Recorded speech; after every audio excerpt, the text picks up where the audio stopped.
एक महात्मा यमुना स्नान कर रहे थे। भोली भाली दो सखियां आपस में बात कर रही थी। बोले, अरे मैंने तो ऐसा सुना है कि इन संतन के पास भगवान हूं मैं।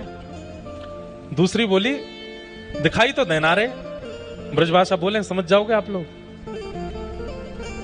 दूसरी बोली, दिखाई तो देना रे। बोले, ऐसे ना दिखाई दे, ये जो इनको झोला है ना, जो ये टांग के चले, या के भीतर है भगवान।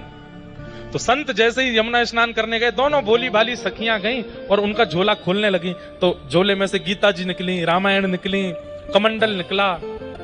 तभी एक छोटा सा एक बक्सा था।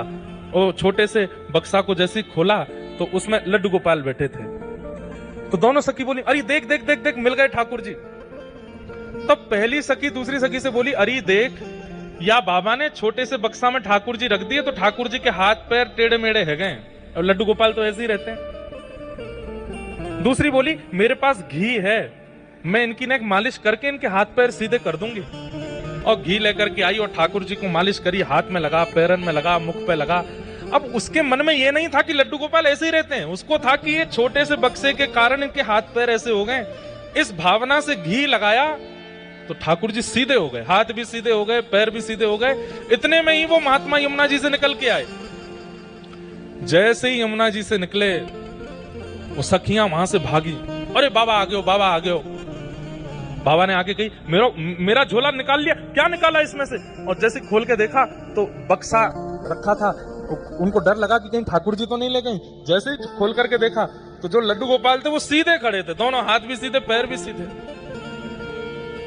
बाबा बोले, ठाकुर जी तो मेरे हैं, 40 साल से मैं सेवा कर रहा हूं, लेकिन इनके हाथ पैर सीधे कैसे हो गए?